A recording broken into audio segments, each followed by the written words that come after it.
What is up, YouTube? Welcome back to my crypto journey. My name is Rodney, and holy hell, the FOMO for Terra Luna Classic is starting to pick up again. I just finished an hour-and-a-half stream where we were talking about this project, looking at the price action, and we were waiting for it to break at a 3020, which it just did, and it's continuing to pump. As I said, the FOMO is kicking in. Now, today is pretty significant. I'll get into that right now. I'm not a TA guru or expert, but this is some pretty simple stuff to understand, and I'll explain right now.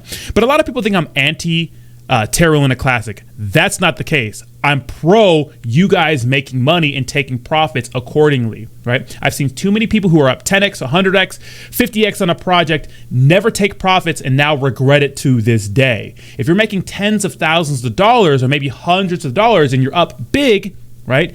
Well, then consider taking some profits. I know that staking right now is the big deal with Terra Luna Classic. People want to show solidarity, stake their tokens, remove some of the circulating supply so the price can keep pumping. But I also want you guys to protect your investment and make some money, because as long as the outcome is income, then you can never lose. And what's the point of investing if you're not here to make some money, baby? Well, let's look at this chart and explain what's going on. So we saw a pretty big run up to 3016 at the end of June, only for 2 days. People were calling 3016 some sort of resistance. And it's a small sample size, but Terra Luna Classic, well, the new Classic, hasn't really been around for too long. If we ignore the whole downfall, it's only been at fractions of a penny for a little bit of time. So 3016 was decent resistance. We saw it dump, traded sideways. Congratulations if you bought the dip. And yesterday, it got back to 3016 before it pulled back again. Now, we're seeing it smash through the resistance today. If it can close out above this resistance, it may be a good thing for Terra Luna Classic going forward, but we don't know if that's going to happen.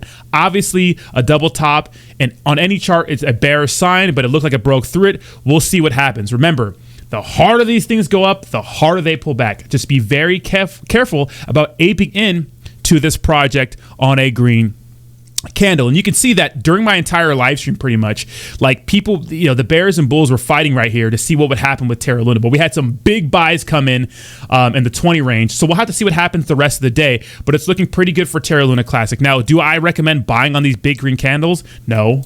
But are people going to? Yeah, because you're a bunch of degenerates. But that's just how we are in this space. But remember, sometimes you're up and you're only up, a short time. You never know what tomorrow holds. This thing could continue going to the moon. I know a lot of people want it to get to 1 cent, $1, but that's going to take some time. Remember, I'm not anti Terra Luna Classic.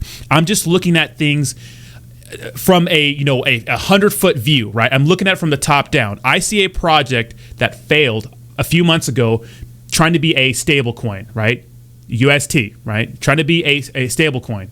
Okay, it didn't work out. Now a new team has taken over this project in the form of Terra Rebels. They're getting these big exchanges like Binance and MEXC Global to support their cause, the burning, the staking. They're getting these exchanges to support their mission, but it's still a very risky play. You have to be careful. So I want you guys to make money. I don't want you to get wrecked, because I've seen this story play out so many times. So let me know what you think in the comments down below. Thank you so much for watching, and I'll talk to you soon. Peace.